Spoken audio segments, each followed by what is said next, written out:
Well, good morning everybody, and welcome to St Mary's Vicarage on this Tuesday, the 19th of January. I'm sorry we're a bit late. I was literally about to press go live on my computer, and suddenly the power tripped at the vicarage for some reason.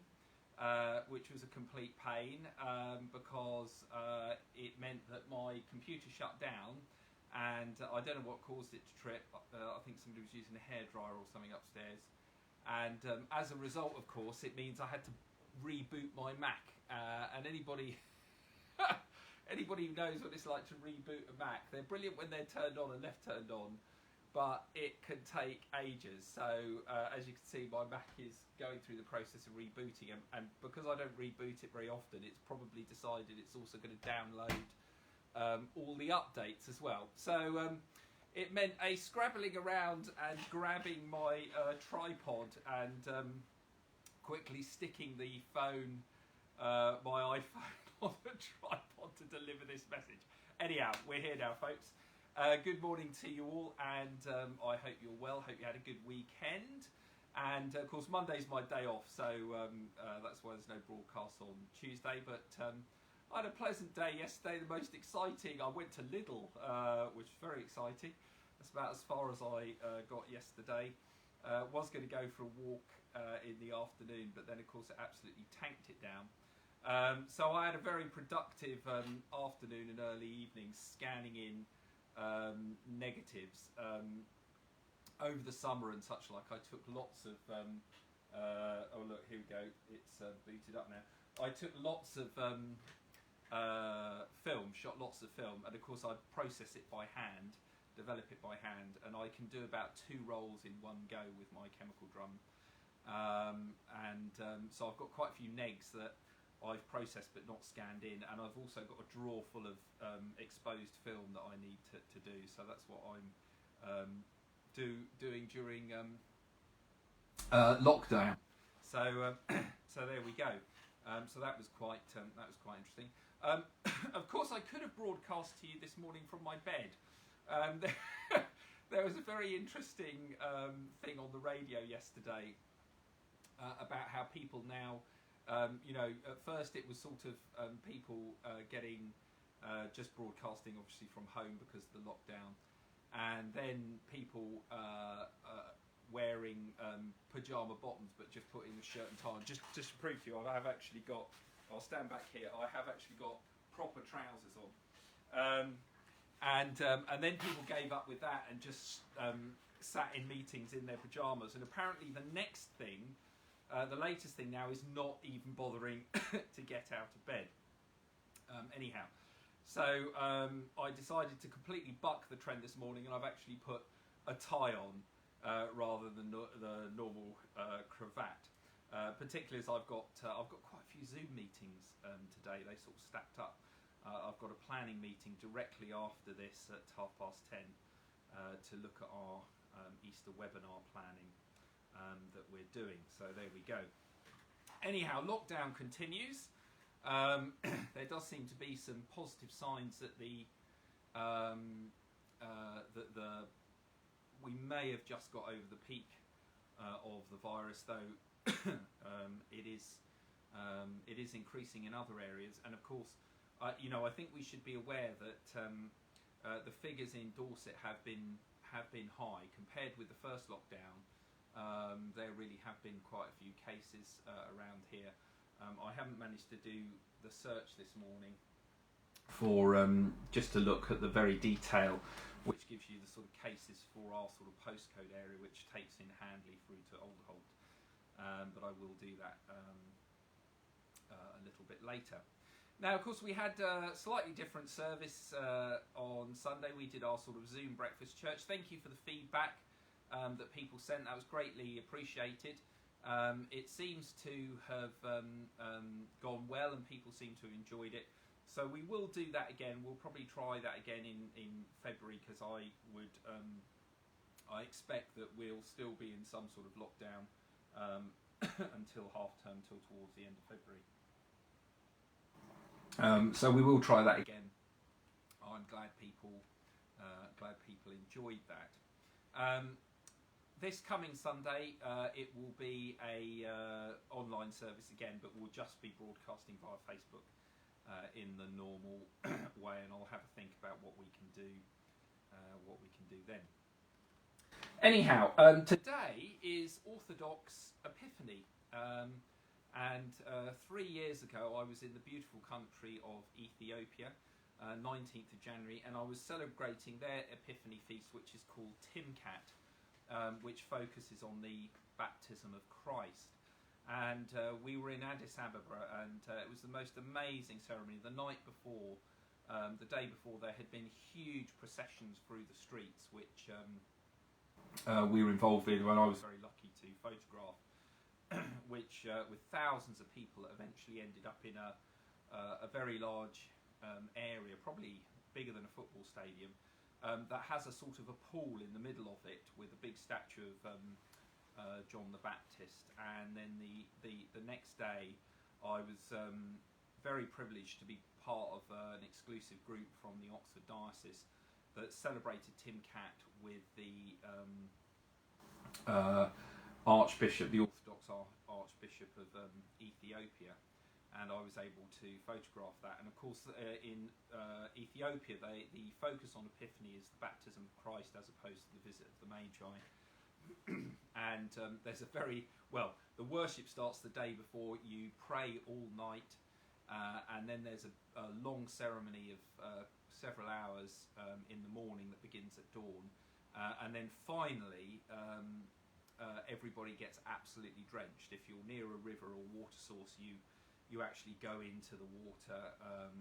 At Addis, they had literally fire hoses set up on sort of wooden scaffolding that was then done by young people, the sort of deacons or youngsters from the youth group, sort of teenagers. They had control of these fire hoses and were just spraying everybody with water, because the idea is to, in a sense, renew your baptismal vows. An absolutely incredible demonstration of faith, and just wonderful to be there. And of course, looking out of the study window today and realising the temperature is just knocking on the door of 5 degrees. Of course, Ethiopia in January in Addis Ababa, it was a very comfortable 27 degrees with beautiful sunshine on that day. So I do remember that well. So blessings to our brothers and sisters in Christ in Ethiopia today. Of course, they probably won't be having the celebrations that they have been used to, the mass celebrations with the huge processions and the thousands of people gathered together today because of the pandemic. But my blessings goes out to them in Ethiopia, a beautiful country, and it was a great privilege to be there. Anyhow, so that was that. That's what I got up to yesterday on my day off. The good lady and I, Mrs. Vicarage and I, we've been watching Bridgerton. If you want a sort of costume drama romp, I do give you a warning. It is a bit. There's a lot of bodice ripping. It's quite saucy, but it's very good value, I have to say. It's very good value.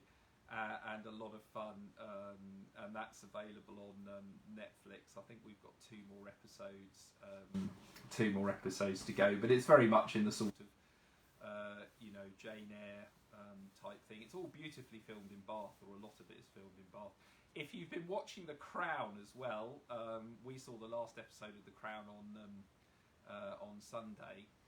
If you've been watching The Crown, what's very interesting is what I discovered yesterday was the house, which I think is Castle Howard. If you remember years ago, the Brideshead Revisited TV series that they did with Jeremy Irons, I think they used Castle Howard there. Well, in The Crown, I think Castle Howard doubles up for Buckingham Palace, but Castle Howard has also appeared in Bridgerton, as the Duke's resident. So it was quite amusing on Sunday evening as we were watching it, because there's a room that gets used an awful lot in The Crown, I think it's supposed to be a room that is supposed to be in Balmoral or maybe Buckingham Palace. But the Duke was sitting, this character, the Duke in Bridgerton, was sitting in exactly the same room. They hadn't changed anything. The desk was in exactly the same place. The furniture was exactly the same. The pictures hanging up were exactly the same.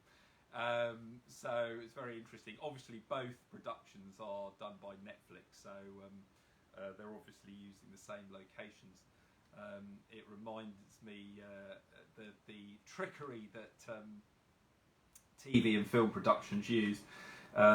It reminded me years ago when I worked as a professional photographer. I was very lucky to do a little bit of work for Pinewood Studios, basically taking photographs of productions being made, films being made for their records, and well, I'm not quite sure what they use them for their records or publicity. So it meant I got to hang around on a couple of film sets. So I was lucky enough to hang around on the first Batman movie, the one with Jack Nicholson, and Gotham City was basically built in a back lot at Pinewood Studios in Ivor, very near where I lived, and that was my first time of really walking on a huge scale movie set, which was very surreal, because as long as you kept your eyes at eye level, which is sort of camera level, you would think you were in the middle of a big American metropolis. As soon as you looked up, you then saw the tops of all the scaffolding, and if you touched any of the walls, you realised they were all sort of fiberglass and wood and such like. But yeah, very interesting how they do these things. Anyhow, Bridgerton seems to be a bit fun, but as I say, there is quite a lot of bodice ripping in it, so if that's not your particular thing, you might want to stay clear of that. Anyhow, so for the next few weeks, we have a lovely... We've got a lot of homegrown talent in our parishes. We've got wonderful Bill Chorley, and I know Bill's probably with us this morning. And if you're not on Bill's Facebook page, he does a sort of a wonderful sort of blog, and he writes fantastic entries into his Facebook page about local history, and particularly war history, and the RAF. And he's also published and such like. So we have Bill, but we also have Margaret Quinn, and Margaret won't be online. She won't be listening to this because she doesn't have really access to online. But I go and see Margaret every Saturday. She lives in Woodyates, and I go and take her our notice sheets and orders of service and things like that. I print them out for her. So I normally see her on Saturday, and we have a little chat, socially distanced chat, her standing on the doorstep and me standing in the drive. And Margaret's a very interesting person. She was an evacuee during the war, and if you remember, we did the whole Scouts thing with them all wearing a luggage label. She was very helpful with that, and she's written a couple of books about her wartime experiences and everything. However, she also writes poetry, and I've been scanning in. She's got a whole load of old slides, photographs that she's been looking through, and I've scanned a few of them in for her and printed them.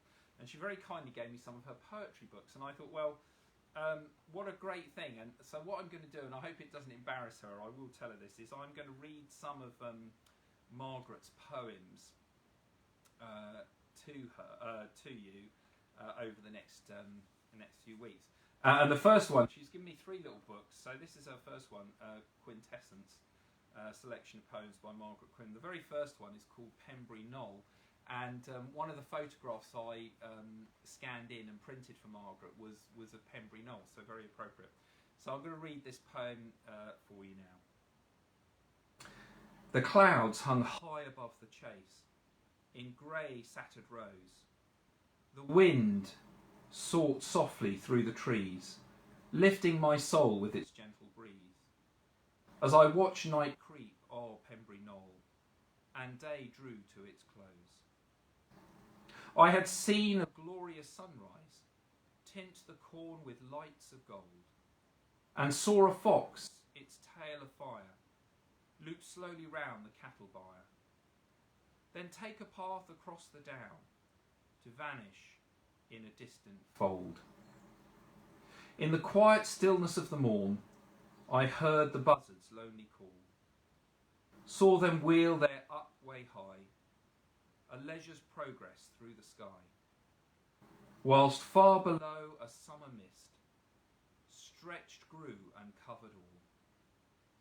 It drifted slowly o'er the hill, to vanish in a gentle breeze. And then, whichever way I faced, I saw the beauty of the chase. A birdsong filled the quiet air. My heart, my soul were all at ease. So that's a poem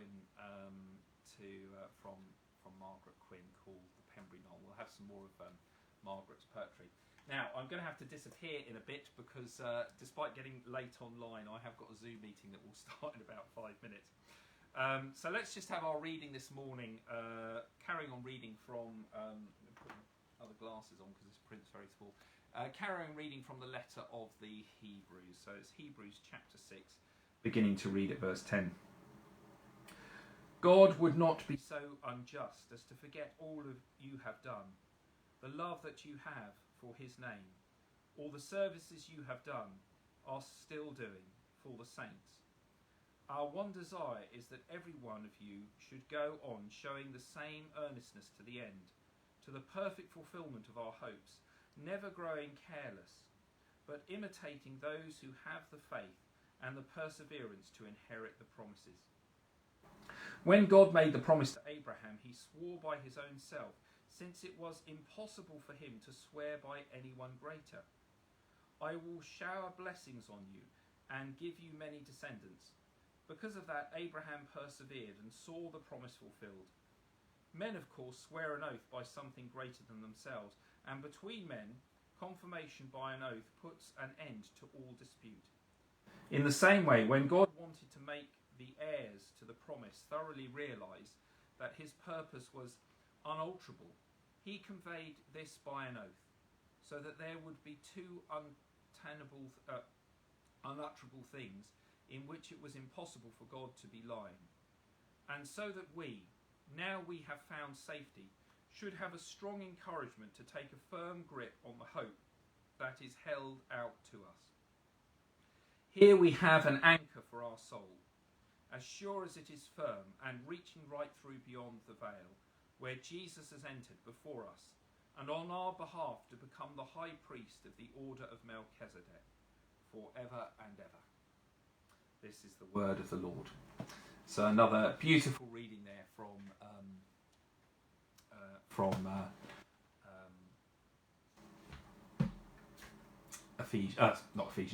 Hebrews.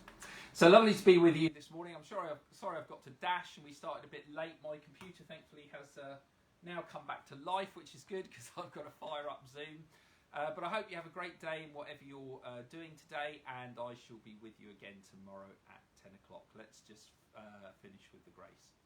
The grace of our Lord Jesus Christ and the love of God and the fellowship of the Holy Spirit be with us all evermore. Amen. Do take care, everybody. God bless.